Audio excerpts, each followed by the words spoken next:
All right, I want to say thank you for joining us today and welcome to RVA Rapid Transit Talk. This is an opportunity for RVA Rapid Transit to give you the latest in news, information, and topics surrounding public transportation in the Richmond, Virginia area. And so my name is Faith Walker. I'm the executive director for RVA Rapid Transit. We are a nonprofit here in the Richmond region. We're dedicated to advocating for frequent and far-reaching public transportation in the region. And we do that in three ways. Way number one, we want to see buses go more places. And then way number two, we want people to have dignified places to wait on the bus. And then last but not least, we want to see riders' voices elevated in those transit planning and decision making. And another pillar that we've adopted is keeping the bus free, which is zero fare. Today, before we get started, I wanted to go over some housekeeping notes. We would ask that you would continue to keep yourself on mute. We will allow you to have or ask your questions at the end of our presentation. We ask you to, if you have a question, you can do #Q.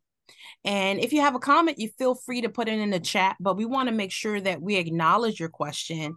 So by you putting #Q, it'll allow me to make sure that question gets answered. But before we go into our presentation, I want to bring on our programs and communications manager, Mr. Richard Hankins. What he's going to do is give us some news. So I want to turn it over to Richard. Take it away. Awesome. Hi, everybody. My name is Richard. Thank you all for coming. So it's been a hectic time in the best way possible for transit news. I usually don't make it to 5 bullet points, and here we are. So the first one, GRTC has released the draft for their transit strategic plan, and essentially they're looking at potential expansions over the next 10 years. For the Richmond region. That includes, big ticket projects such as the North-South BRT and smaller projects such as adding microtransit to suburban and rural localities. But they are looking for everybody's feedback. One of our transit ambassadors, Sarah Wiziger, is going to drop some links to all of this stuff in the chat as I'm speaking.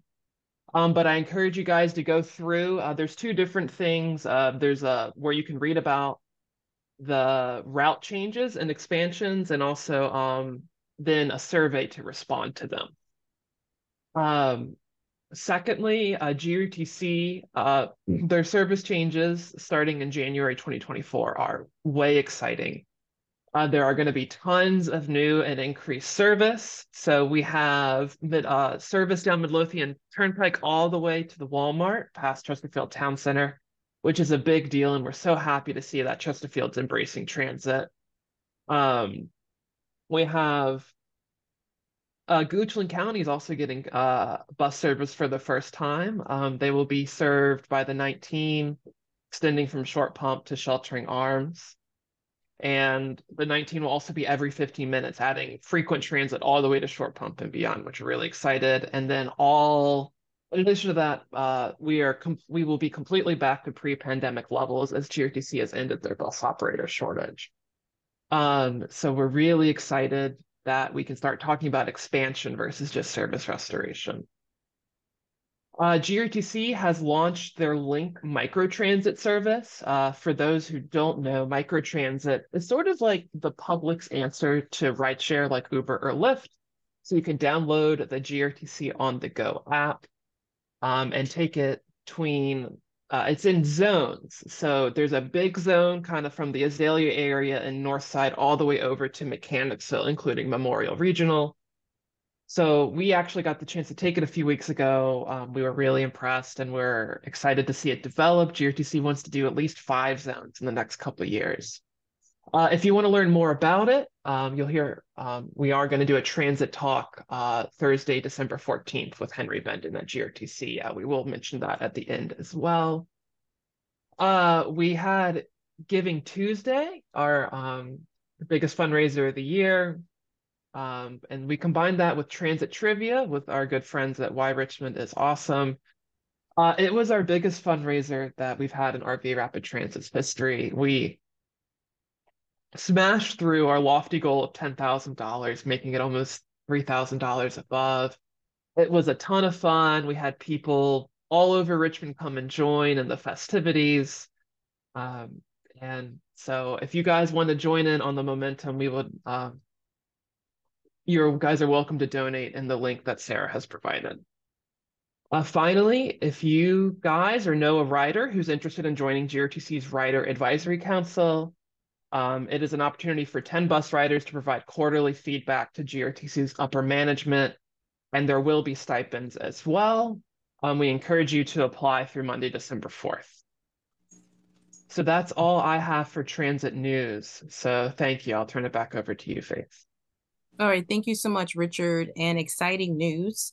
And so what I want to do is bring on our guest speaker.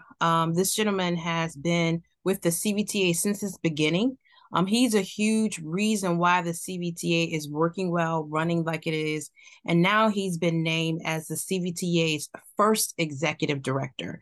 And so our region is definitely excited that we now have dedicated funding that goes towards transportation projects.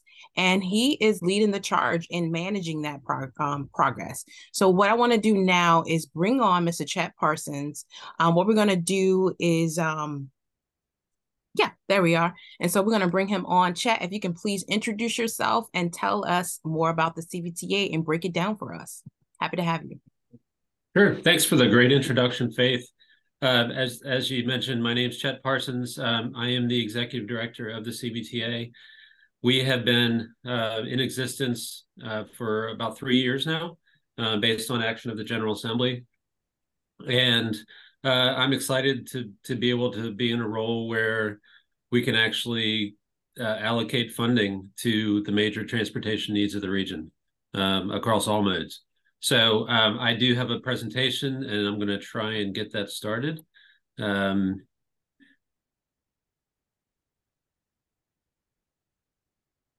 right. Can everybody see that? Good. Thanks, Richard. So as I said, the CVTA is an organization that is representative of 9 jurisdictions, essentially the same footprint as Plan RVA, if you're familiar with the Planning District Commission, or the Richmond Regional TPO, the Transportation Planning Organization. We all 3 organizations share the same footprint. So we represent the city of Richmond, town of Ashland, and the counties of Hanover, Henrico, Chesterfield, Goochland, Powhatan, New Kent, and Charles City. So as you can imagine, lots of a huge variety of transportation needs from the urban core out to the rural farmland of the region. So we work directly with each of those jurisdictions to make things go. So the first thing I wanted to show you all is a video that our immediate past chair put together to talk about the CVTA, just to introduce it to all of our jurisdictions we've gone out and visited. And I'm going to hopefully get the sound working on this, and let's see how it works.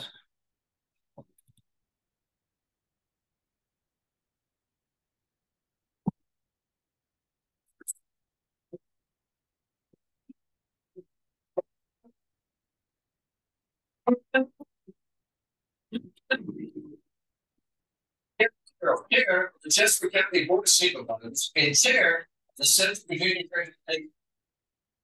It's the General Assembly.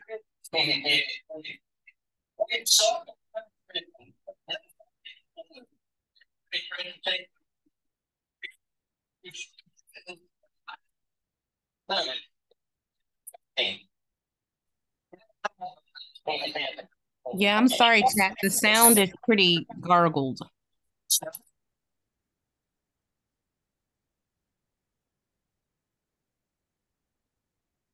Okay, we'll move on. Sorry about that. No worries.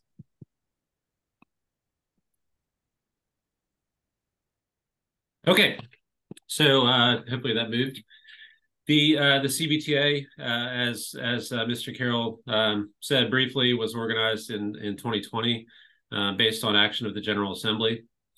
We collect taxes from two different sources. The first is a gas tax, and the second is a sales tax from the 9 jurisdictions that are represented by the CVTA.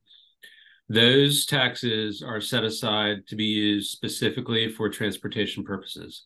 That is the only thing those taxes can be used for. They can't be put into a general fund or pushed to something else that might have another need for the region or for a jurisdiction. So it's a dedicated fund for transportation. We have a split of where those revenues go for our region that is slightly different than the other 2 authorities in the state. Those authorities have been in existence since 2013, so they've got about 10 years experience on us, and those are in Northern Virginia and in Hampton Roads. Each of our authorities is similar in most regards, but the function of each one is slightly different. For us, we have 3 different, essentially, pots or silos of funding that the revenues are distributed based on.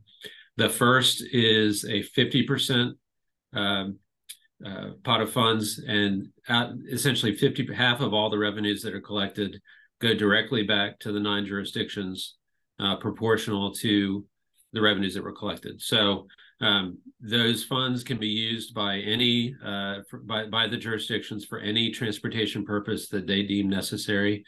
They just need to document and track the expenditure of those funds. So some of our, just as an example, they've gone towards actual construction projects. They've gone towards planning and programming.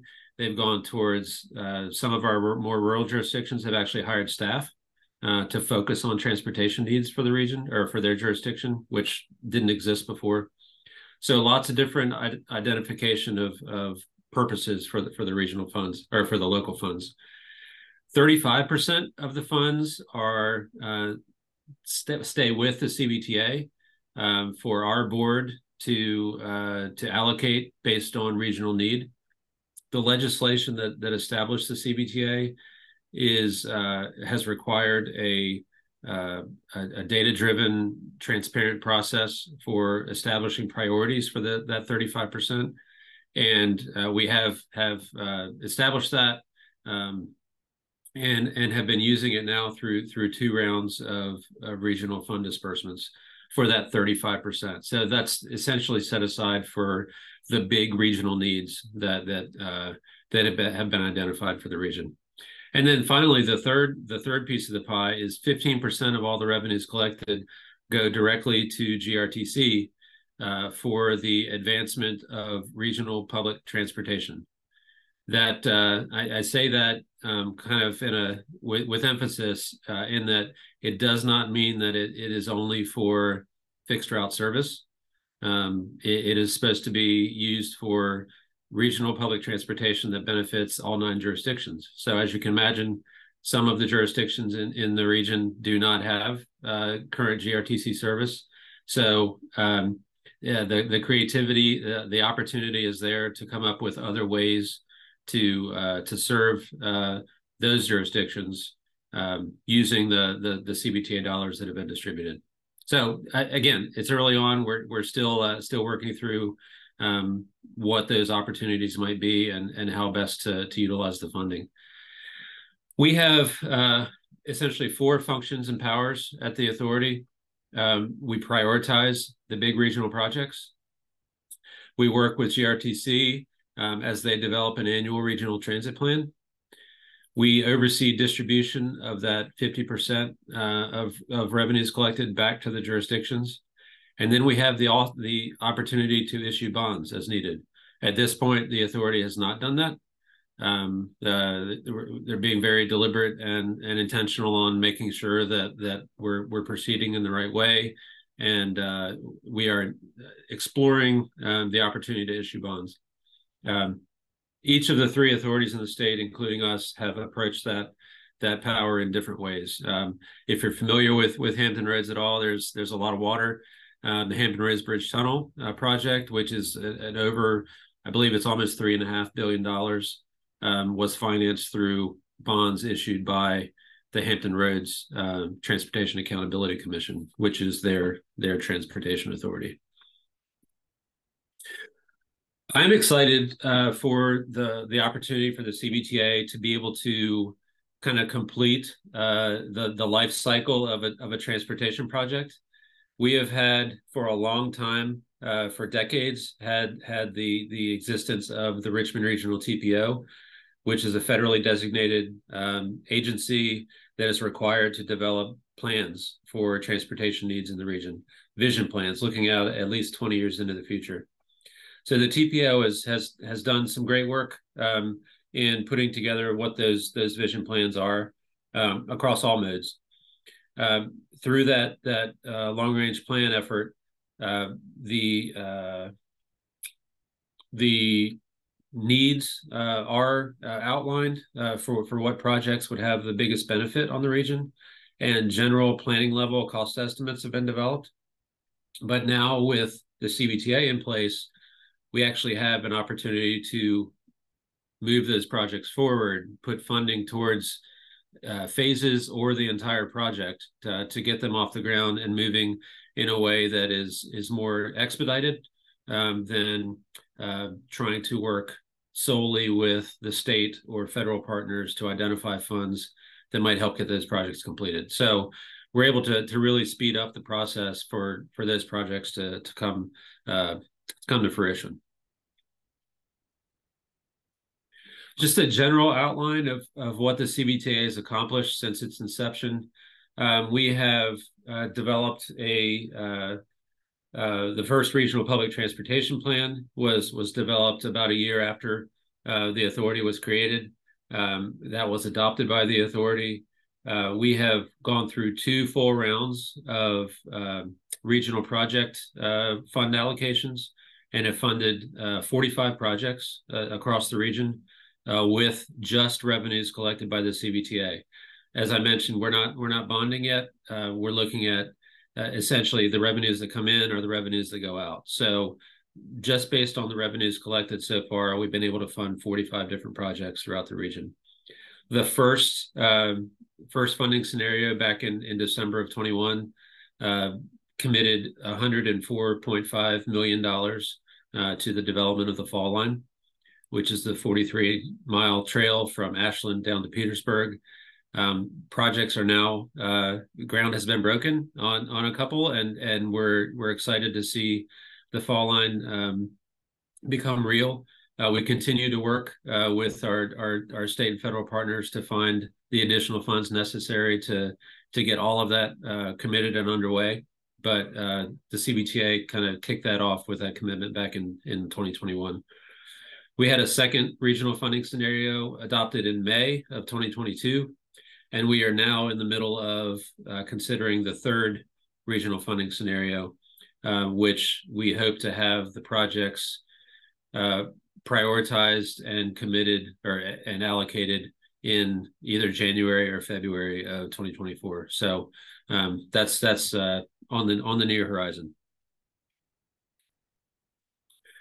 The purpose of the CVTA at this point, and I think moving forward, is to be able to be a partner to help leverage project applications and competitive opportunities to acquire funds for transportation needs. There's lots of different ways that the CVTA can be useful in that regard. This slide basically just goes through a couple of those tools. If we leverage, if we commit $1 million in local CVTA funding, that could translate to $5 million through the Transportation Alternative Program as the 20% local match. It could translate to $2 million as the 50% local match for revenue sharing, which is a tool that lots of our member jurisdictions use.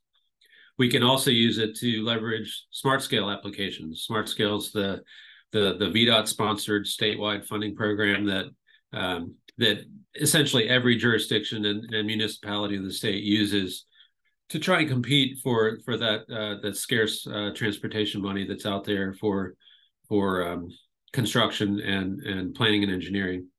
And now with the actions of Congress, we've been able to identify lots of different ways to to utilize CVTA funding as a match, as leverage, to be more competitive with other parts of the country.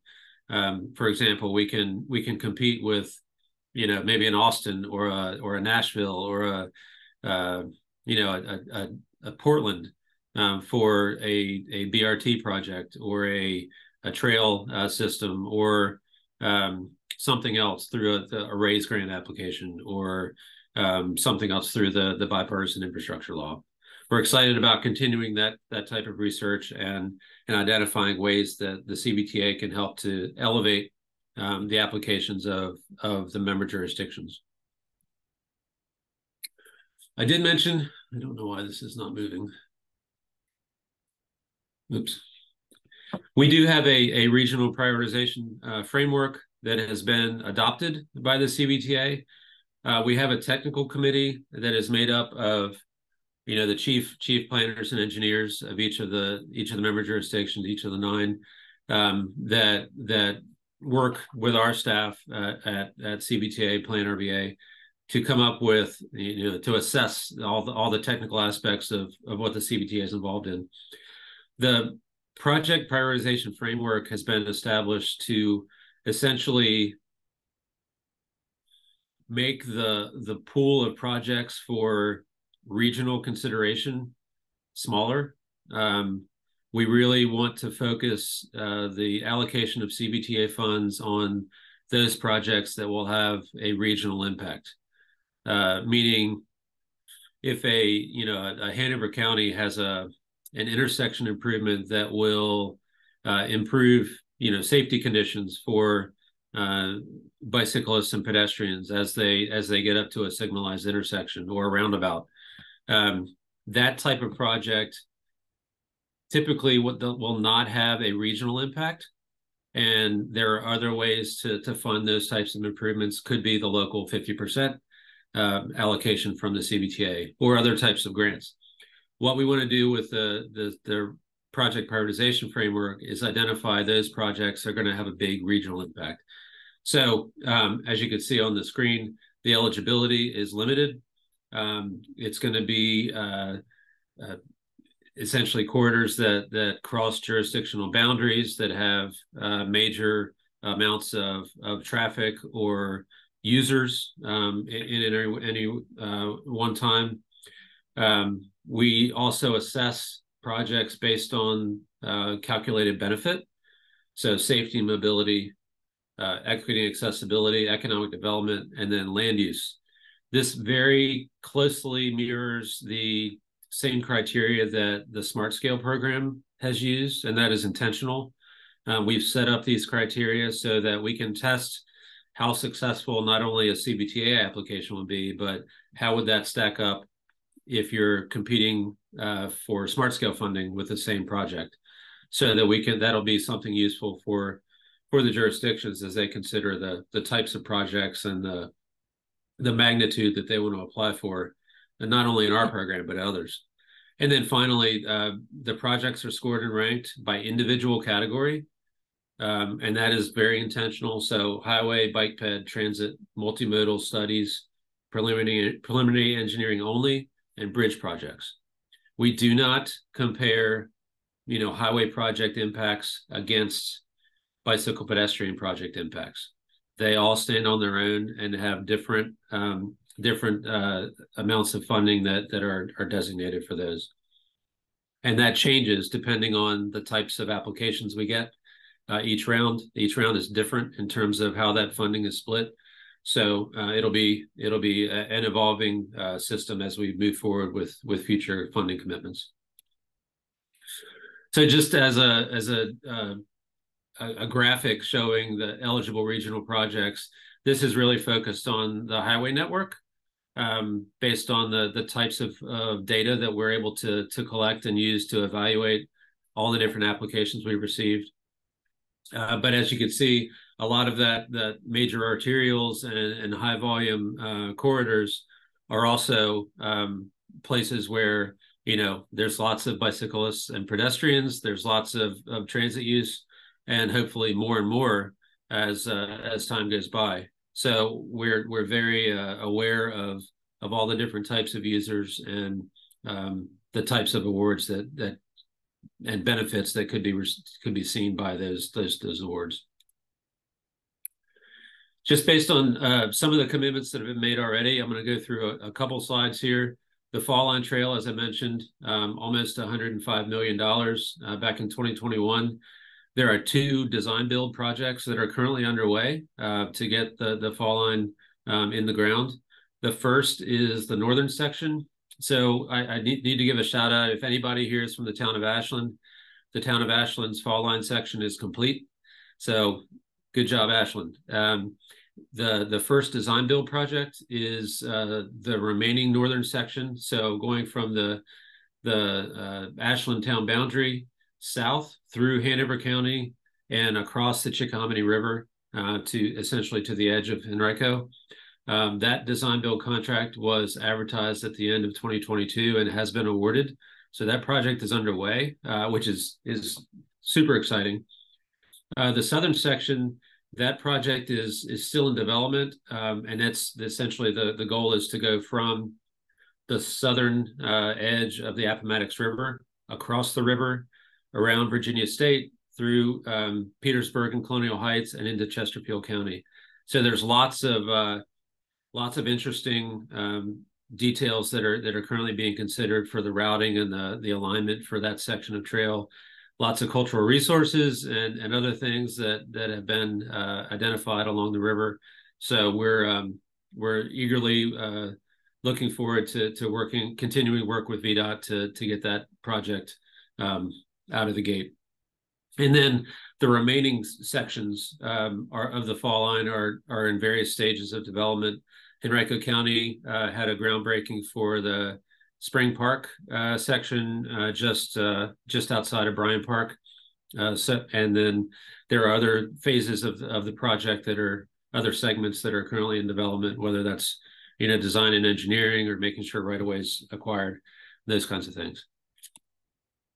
I-64 widening was another project that was kind of a right place, right time opportunity for the CVTA.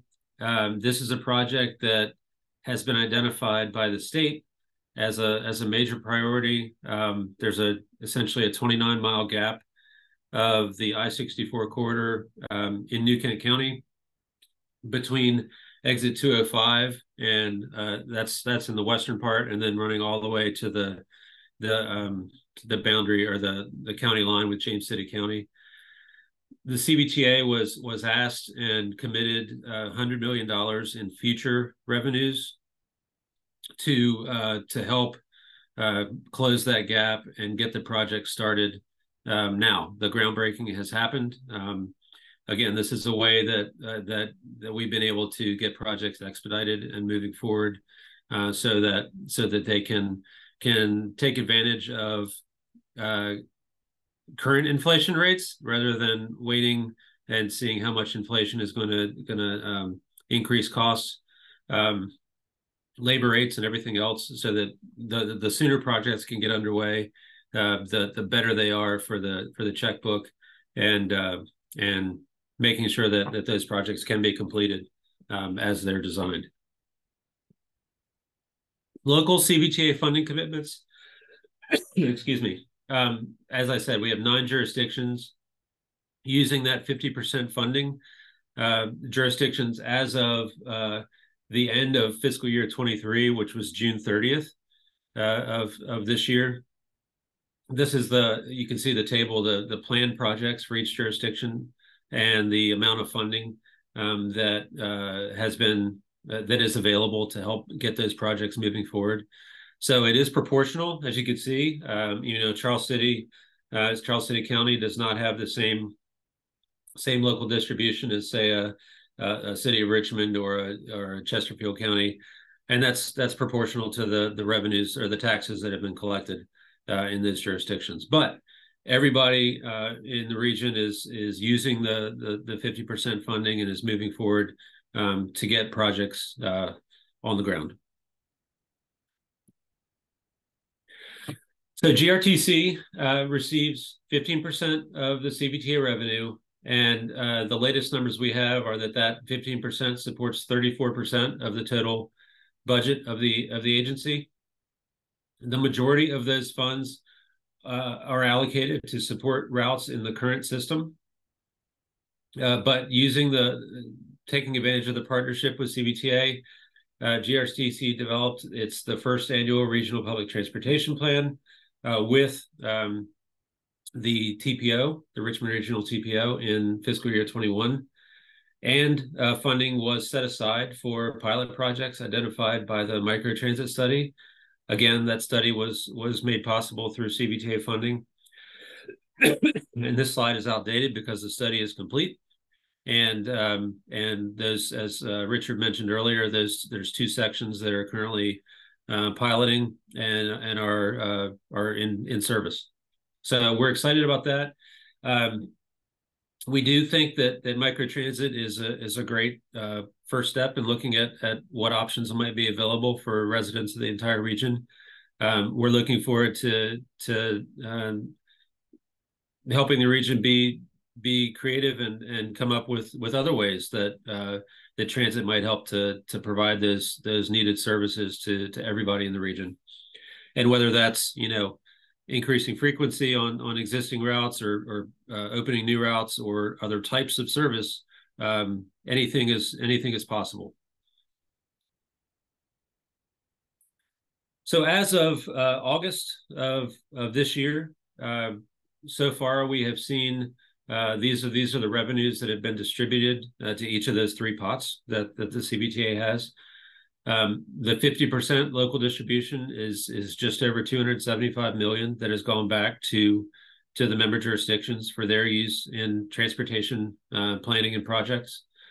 $193 million has been saved by the CVTA, or I guess retained is the better term by the CVTA, and that is the amount that has gone out into those I mentioned earlier, those 45 projects, regionally significant projects that have been allocated funds. So that's where the funding for those projects come from.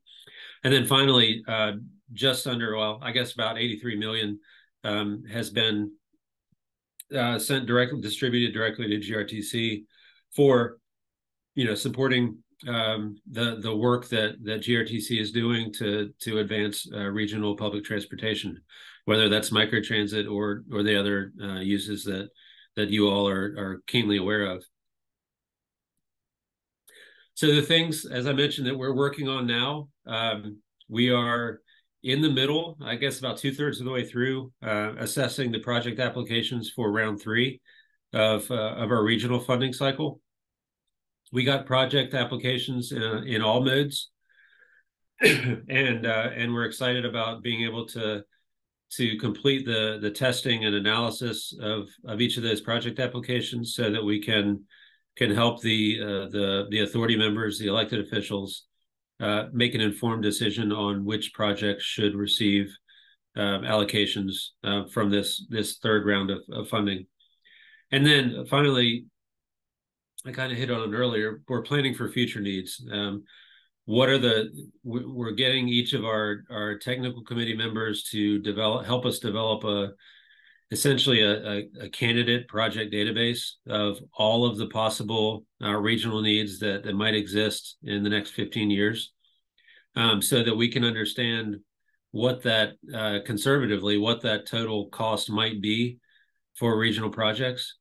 And that'll help us at the CVTA then come up with an approach to do the best we can to help provide access to those funds so that the projects can move forward.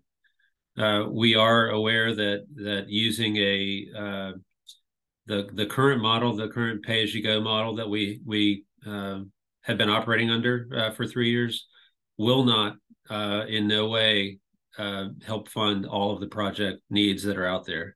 The needs are still far greater than the funding available. So I think it's going to be just, this is me talking, it'll end up being a mix of direct funding from the CVTA, leveraging against other types of applications, and just working closely with the state and federal partners to identify ways to make these projects work. So at that point, Faith, I am happy to take questions if anybody has any, or go back and expand on anything else you might want to discuss more. Okay, sure. So we have a question from Should I Reverend. close the slides? That's up to you. Okay. So let's see. Will the CVTA pay capital costs or cost match the new North-South BRT? And if so, when? That's a great question. The North-South BRT is one of the applications that we are considering for round 3. That was an application that was submitted for regional funds.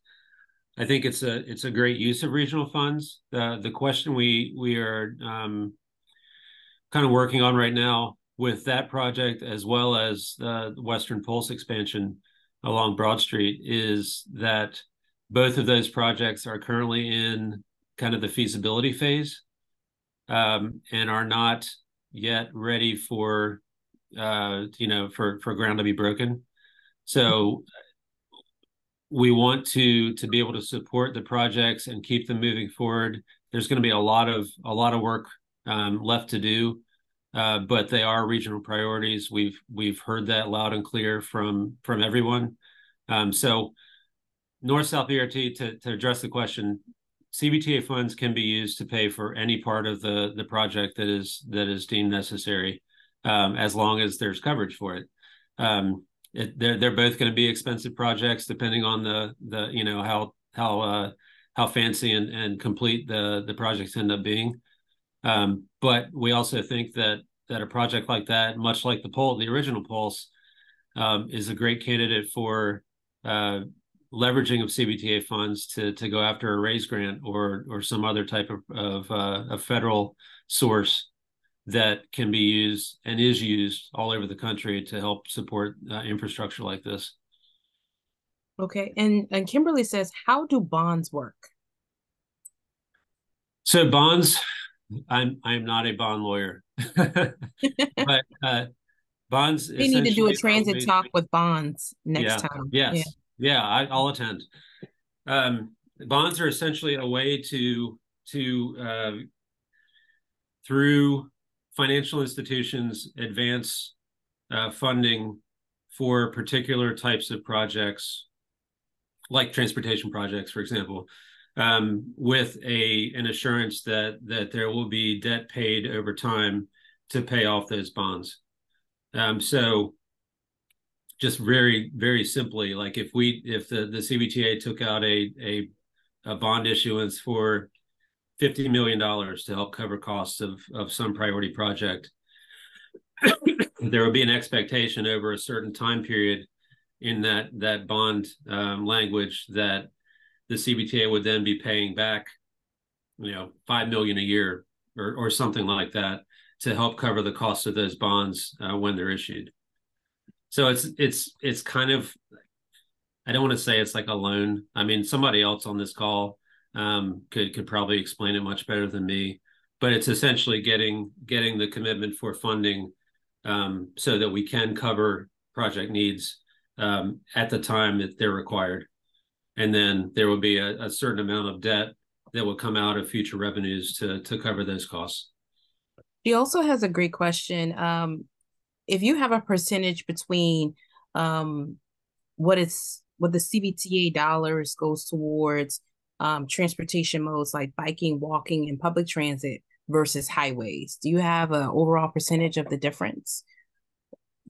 Yeah, so it depends. It changes every round.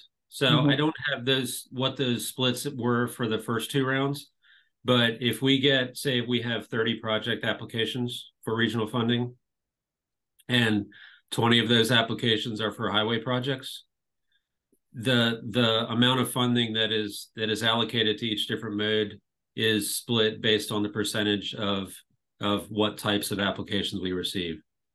So again, this is a regional agency, and we're working through the members. So if the members of the authority only apply for bridge projects, for example, the funding is going to go to bridge projects.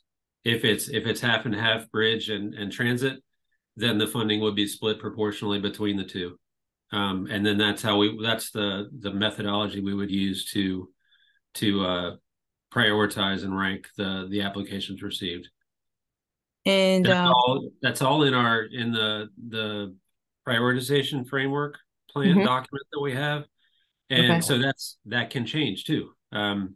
The nice thing about the CVTA is outside of what's actually legislated, we have a lot of ability over time to fine tune and change policies and procedures to match the needs of the region. Would you be able to give a few indications of the major 2022 projects and the anticipated 2023 projects? Yeah, I don't think I can speak to the 2023 projects right now, but bear with me. Let me get a list. Sure.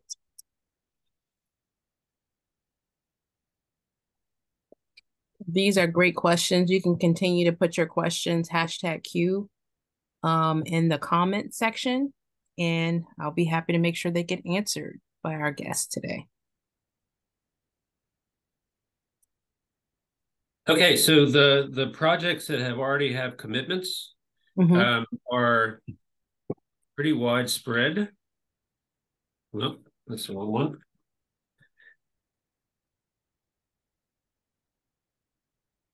There were requests made for lots of different modes. There were a lot of highway projects, but the Fall Line Trail was a big one. And those were actually based on segment. So I think there's probably 15 or 16 different segments of the Fall Line that were requested for regional funding.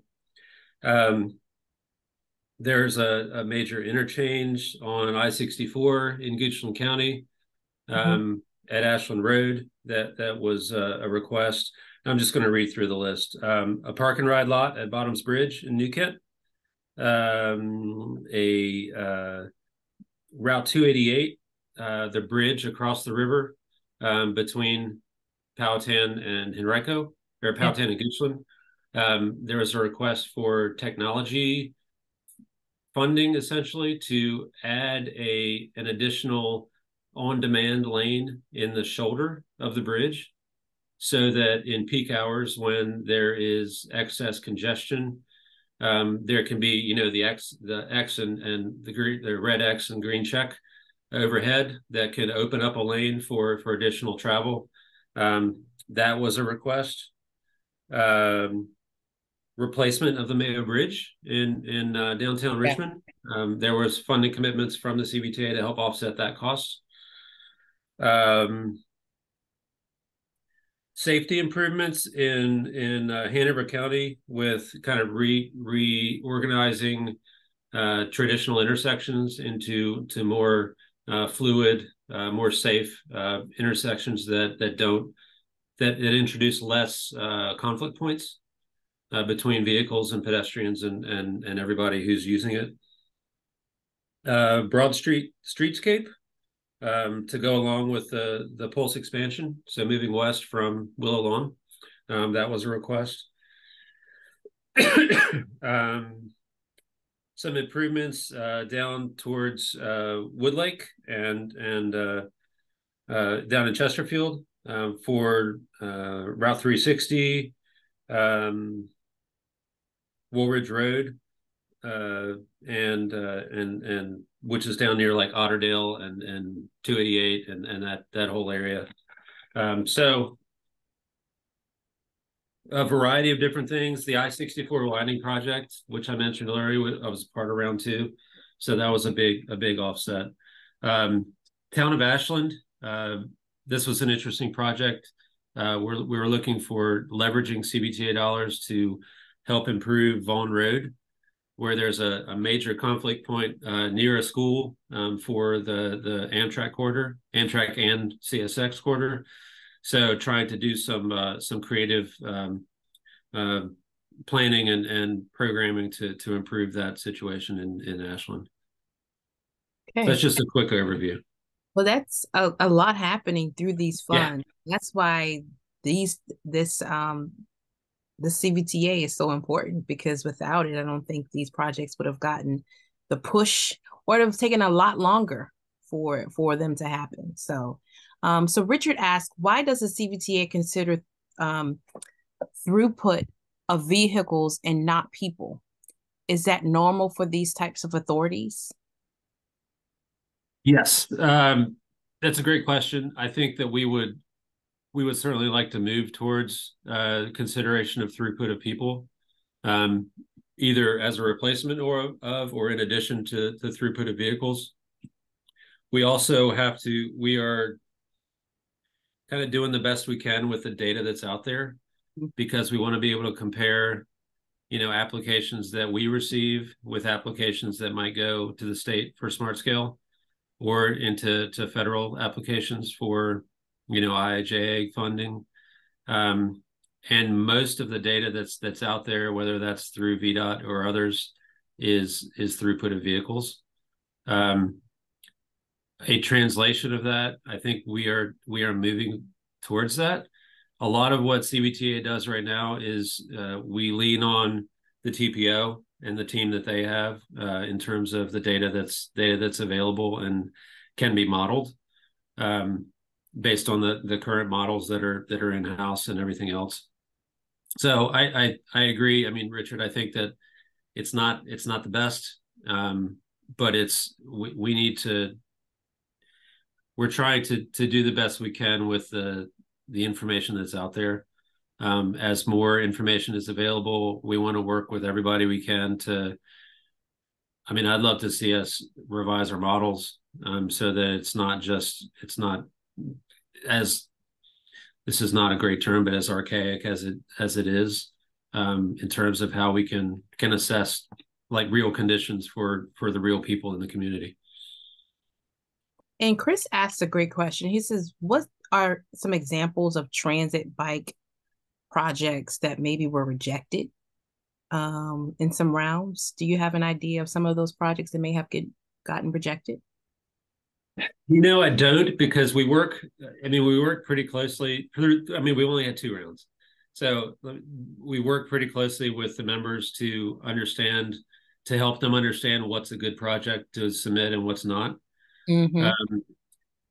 I will say at this point, there have not been very many projects that have been rejected, because when they get to the point where they hit submit, the projects are all somewhat vetted and we're aware of what they're putting in at the time. I think the biggest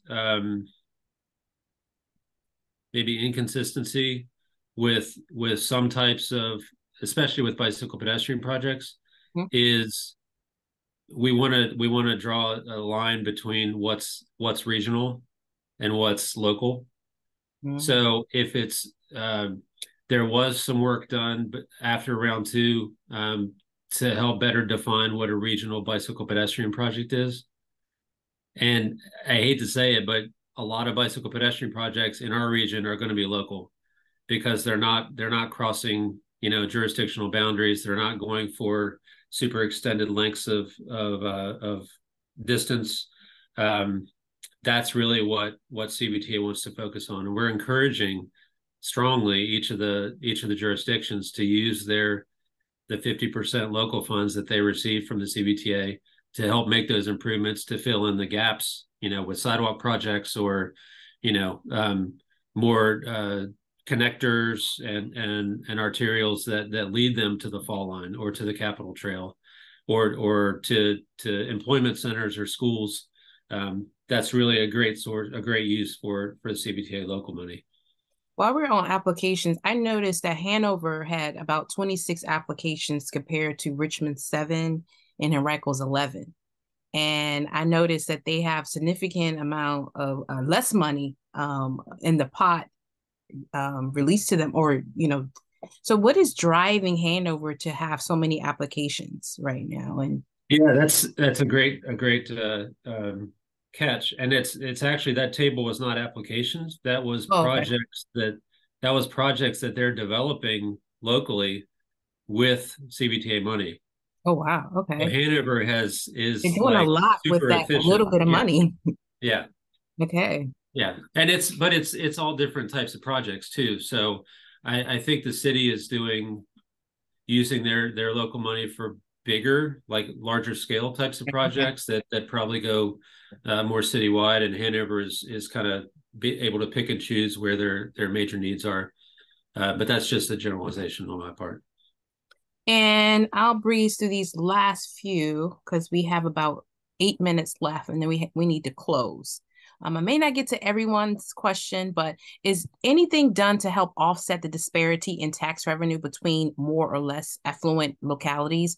I'm wondering if it is harder for less affluent localities to get funding because of their tax revenue isn't as high. And that comes from Kimberly. I don't think I'm qualified to answer that. Great question, Kimberly. Yeah, that's a great question. I think that's certainly an issue. I mean, we've seen it in just trying to work with the more rural localities that don't have the same amount of revenue, but that's a result of the tax structure and what types of revenues are actually coming in to those jurisdictions. So I think I would certainly be willing to talk with anyone about ways to this is outside of my bailiwick, but ways to improve economic development and bring in those local funds through the tax collection process as well as increase residential growth in the rural jurisdictions as much as they want, so that tax base is improved. I'm not sure if that even addressed the question at all, but yeah, I don't know if I have much more to say. I mean, I'm impressed that Hanover County is doing so much with what little they have, and so it's definitely we're seeing some creativity happen, and things getting done in smaller jurisdictions. So Sarah says, in terms of flexibility in adjusting regional priorities over time, is there anything that would prevent prioritizing bike, pedestrian projects and transit projects to 80% of regional funding versus the latter? Theoretically, there's nothing that would prevent that from happening. We are a public authority, and we're driven by the members. So a change like that is pretty pretty significant, and would require the member jurisdictions to raise that's a priority that they want, or that's something that they want to change. So we would need the high ranking staff and the people that serve on the technical committee, our finance committee, as well as the authority members. I mean, it's not going to pass unless they're in favor of it, but they would all need to come to the table and say that's a change that they want to happen. And those folks are listed on the CVTA's website of who are sitting in those seats. Yes. And this is definitely a great opportunity for all the advocates on this call to utilize that list and say, hey, we are advocating that more CVTA dollars go towards bike, ped, and transit. So those are the folks that we need to be rallying. Thank you for that question, Sarah. And I'll pull Richards real quickly. Thank you, Chet. Following up, are there ways for that advocates, community members can push for changes? And I think I just mentioned that for the CVTA. And then, and to me, it is unclear how the public can interface with the CVTA. So I guess maybe you can close us out with a little bit of that. Sure. We are on YouTube. If you want to watch from home, all of our meetings, whether that's our technical committee, our finance committee, or the full authority, have been live streamed since the authority was created. We do have a YouTube channel through Plan RVA. If you wanted to Google that, you can see all the previous meetings that have been held. For our authority and finance committee, we do meet in person at the Plan RVA offices on Hull Street, 424 Hull Street, Suite 300. If you wanted to attend those, if you go to, we can drop the link in the chat. Maybe if you go to the CVTA website, you can look at upcoming agendas. past minutes and lots of the guidance documents, our bylaws and things like that, to kind of catch up on everything that's been happening and is scheduled to happen. Mhm. We're going to be putting out a public hearing notice for round 3 of the regional funding. Okay. And I'll be glad to distribute that, and hopefully everybody will be able to see that. So that's another opportunity to kind of respond and contribute to the list of projects that is being considered for round 3 funding. All right. Well, thank you so much, Chet, for joining us. This was very informative. We really appreciate you taking the time to do that and educate us on the different projects, how projects are funded, but also how we as citizens, as advocates, can rally and pull on our elected officials who sit in these seats to allocate more funds out of the CVTA to the things that we love and want to see in our city. So we appreciate you. We thank you so much. And thank you for being a great partner of ours. Thank you. Absolutely. Thanks so much. This was fun. Thanks. Bye-bye. All right, guys. So with that, we are in the mode of thankfulness right now. And one of the things that I wanted to do was make sure that we just say thank you to, of course, our community partners, the CVTA, Plan RVA, but also GRTC. And this is a comment from Gay Gearing about being thankful. We just wrapped up Thanksgiving a week ago. So let's just hear what Gay has to say. My name is Gay Gearing, and I take the 14, and I take several other number buses to get around the Richmond area. I would like to say something about the DRTC bus drivers. They are very mature, very professional. The buses are clean. And for us to be getting free service, it is excellent. The way they handle the public, the way they care about us. They pull up, they help us with detours and everything with the city. And I like that. I like that. They are very informative about when detours are happening in the city and around the city, and they have to go on a detour. They let us know, and they care about us being picked up at our stations. They let us know at our stops. And I do like to say that. I would like to say that. Well, thank you for sharing that. And we thank everyone who is serving, who is moving our city. Thank you, Gay, for such a great comment. I also want to invite you to some upcoming events. December 9th, we are doing a holiday luncheon where we, every quarter, we invite bus riders, advocates, and a special guest. This special guest will be Plan RVA. We have their new community engagement director, Holly Gordon, going to come and just share with bus riders and other folks really what role does Plan RVA play in the transportation that we see today and how we as citizens can get involved in their efforts. But we're going to do that over a meal. This is our last meal, our last get together of the year. So we want to make sure you come and you can register for that there. It's going to take place at the Richmond Public Library main branch from 12 to 2 p.m. And then we'll also share we'll dive a little bit deeper in the GRTC updates. And speaking of GRTC updates, please register for our last transit talk of the year.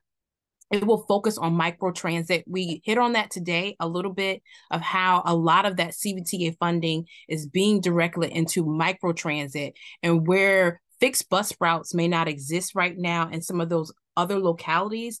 The creative way to solve that issue is through microtransit. And so we really want these projects to be successful. And we want to share with you about what it means, how does it work, but also inform you of what jurisdictions or different zones are coming next. And so we have a special guest, Henry Benden from GRTC, who's going to explain what microtransit is, how to use it, how to use the app, but also what zones are available now and what zones are coming next. So make sure you register for that. That's take place December 14th. And again, last but not least, take action. We appreciate you for joining us today. We ask that you, again, ride the bus. That's the first thing that you can do as far as taking action is ride the bus, y'all. And then also you can adopt a transit stop. You can visit our website and learn more about that, but also share your story. We would love to hear your transit story. You can call that number there, or you can leave a comment to leave your comment on our website. And then last but not least, donate. We just launched Giving Tuesday on our next slide. And Giving Tuesday is our biggest fundraiser of the year. If you have not done so already, please consider giving. Giving and people like you giving allows us to continue to do the work that we do, host these webinars. So if you have not already given to our fundraiser, you can do so right now by clicking that link, and also consider becoming a monthly donor. So any donation helps, any amount will help us do this work. So until next time, we will see you on December 9th and the 14th. Thank you. Thank you for joining our Transit Talk. Have a good evening. Thank you guys so much. Appreciate it. Have a good weekend. Thanks, everybody. Bye-bye.